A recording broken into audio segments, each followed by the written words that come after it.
Can you survive with this $700 M1 Mac Mini as your main graphic design computer? Let's go.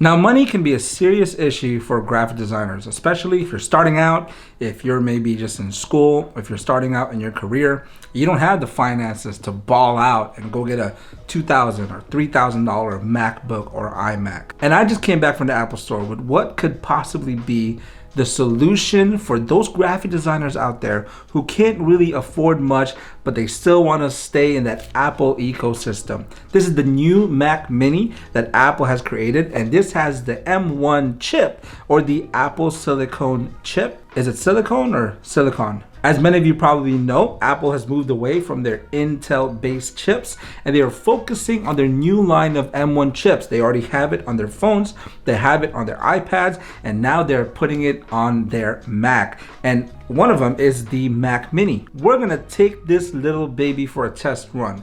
We're gonna check out all of the creative apps that most graphic designers use. And most graphic designers use is the Adobe Creative Suite. Now, you may run into some problems, and we're gonna talk about that later on, but we're gonna check out all of the Adobe Creative Suite apps, the main ones especially, like Photoshop, Illustrator. I'm a web designer, so we're gonna go ahead and check out XD. And then, because I create videos, and maybe some people are interested in that, we're also gonna check out a little bit of Premiere Pro, but we're gonna try our best to try out all of the creative apps, especially the main ones that graphic designers use. And can this $700 Mac Mini survive? And can you use this as your graphic design computer? But by the way, if you're brand new to the channel, my name is RR Abrat, and I like to give tips to graphic designers and also help you find the tools that you need in order to get your creative work accomplished. So let's talk about the Mac Mini.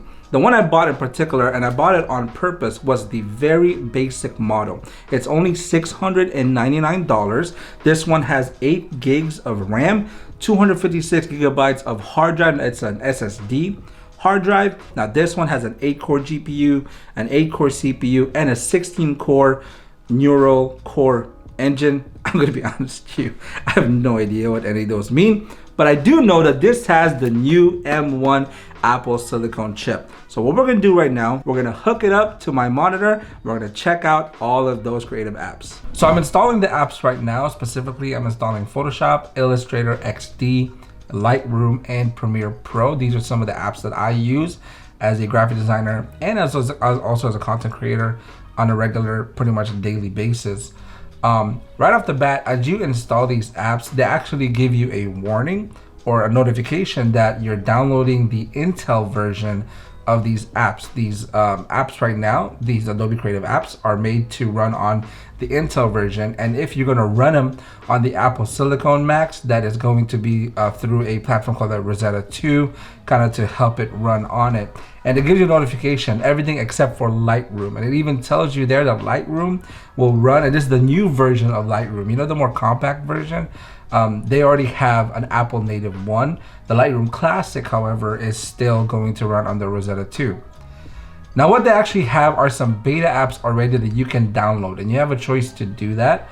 Specifically, they have 4, which is Photoshop, Premiere Pro, Premiere Rush, and Audition. I'm really interested in trying out Photoshop and Premiere Pro. Let me know in the comments below if you're interested in me checking that out. Maybe I'll make a quick update video over the weekend or sometime next week during the winter break of testing out Photoshop and Premiere Pro on the Apple Silicon M1 chips.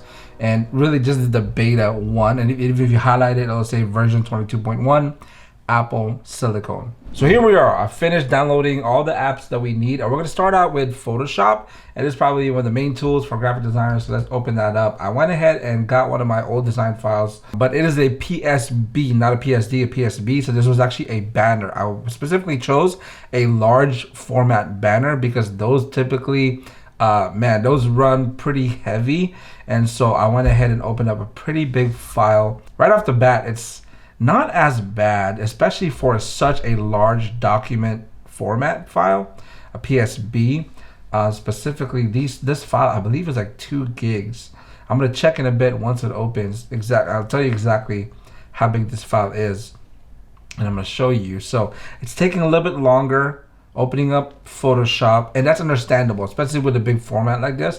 What I'm gonna do is I'm actually going to shrink it, and then I'm gonna save it and see how long that takes, and then reopen it so that it's a little bit more realistic, because we don't always design banners. Now, if that's your thing, then you may want to reconsider something else, right? Especially when you're designing large billboards or banners that each file is going to be like gigabytes. You might want to look at something else. So it opened that up right off the bat. As you can see, this is pretty big. We're only at 16.7, and I have it at a CMYK. Yeah, this file is 2.3 gigabytes. And so it's actually not that bad. I'm going to try to move stuff around, see how it goes.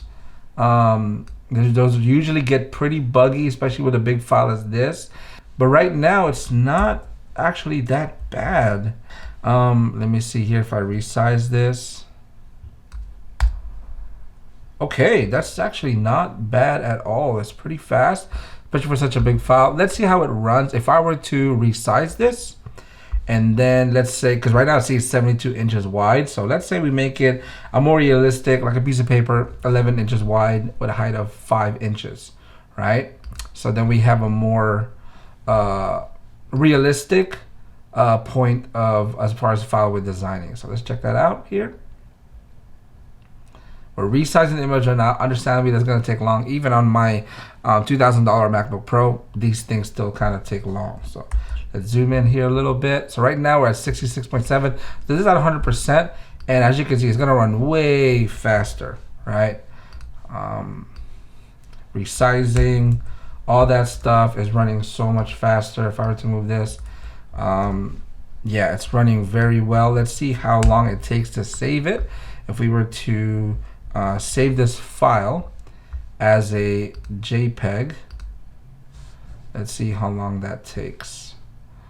We're going to format it to just a Photoshop file as an PSD right away. It's very fast. I mean, for an M1, for an 8 gig RAM, I'm actually pretty surprised at how well this is. So Photoshop is looking good so far. And let me see if I were to save it as a JPEG. We'll make it maximum right away, and we'll open it. Open that file, it opens right away. So, I mean, this looks pretty good so far. If I were to open this up, PSD on Photoshop.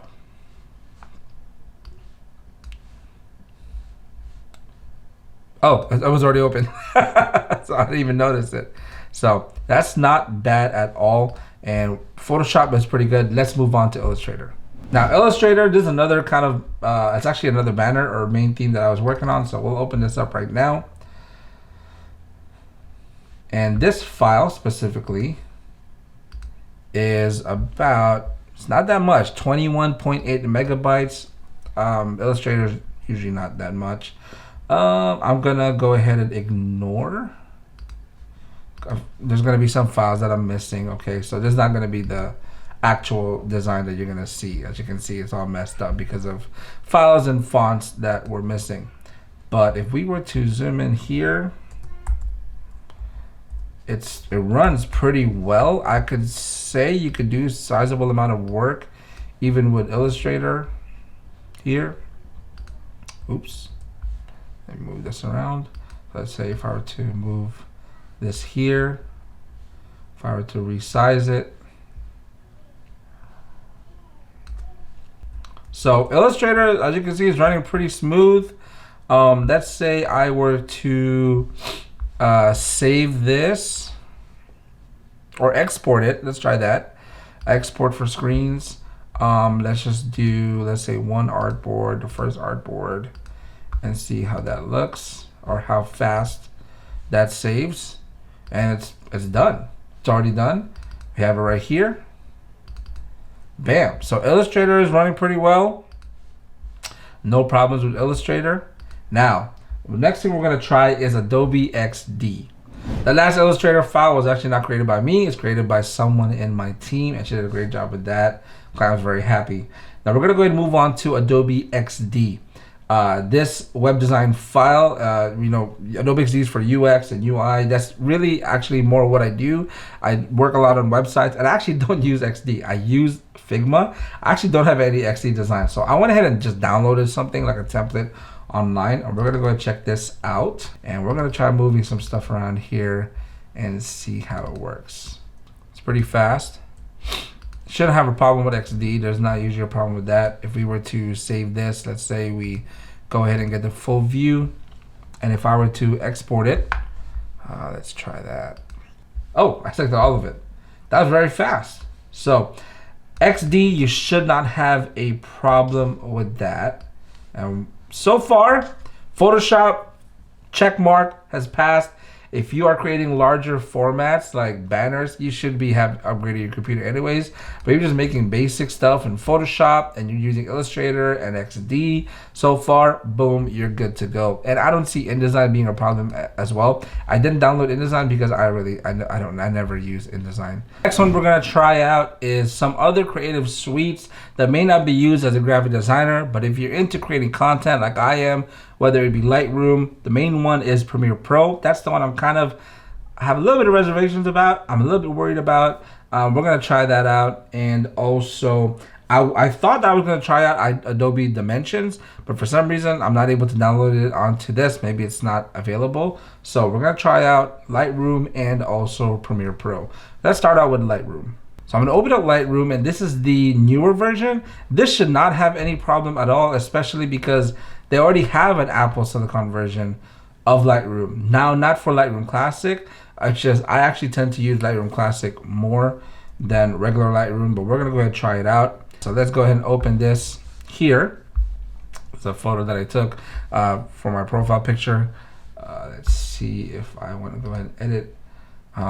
Yeah, there shouldn't be any problem whatsoever with Lightroom. Lightroom actually runs really fast, no bugs whatsoever. Did you see that when something went from here to here, the tutorial part, that was actually really, really smooth. Now I'm thinking about using this as my main computer on my desktop. We'll see how Premiere Pro runs. That's going to be the determining factor if I'm going to keep this and just use my laptop as a laptop. Lightroom has no problem whatsoever. If you export it, shouldn't be a problem. So Lightroom has no problem. Check off all the boxes. Now we're gonna try the big one, the big dog, which is Premiere Pro. So now we're gonna go ahead and check out what's probably the one that was worrying me the most and that I have my precautions with, which is Premiere Pro. I'm actually considering using this as my main desktop computer and just having my MacBook as just straight up just a laptop. But my reservation would be Premiere Pro. I know I wouldn't have a problem with web development. I would not have a problem with Figma, but I know I'll probably run into some trouble when I when I use Premiere Pro on the Mac Mini. So we're gonna try out the Premiere Pro on this a little bit, and it may have some problems here and there. I am missing some files on this right off the bat, so we're gonna just go ahead and offline a lot of that. This is a YouTube video that I shot before, and we'll see how that goes. So we'll go from the very beginning. Let's first of all look at playback if we're able to do that. Okay. Am I able to zoom out? No? Okay. That's fine. Because we'll go from here. So let's see right off the bat. A lot of people sometimes feel intimidated from using it. So playback is fast. It's pretty fast right away. And I know that some people might say, well, you should use Final Cut Pro if you're an Apple user. I've tried it. I may give it a second chance, but I've been really so used to the Adobe Premiere Pro workflow, especially because it comes with the Creative Suite, which I already pay monthly for, so I might as well use it instead of shelling out $300 for the Final Cut Pro. And I did have some problems with it. I was using Final Cut Pro for a bit. I was okay with the workflow, especially as far as editing it, but the one that I was not getting used to, and I was kind of confused, was saving and where the files are located.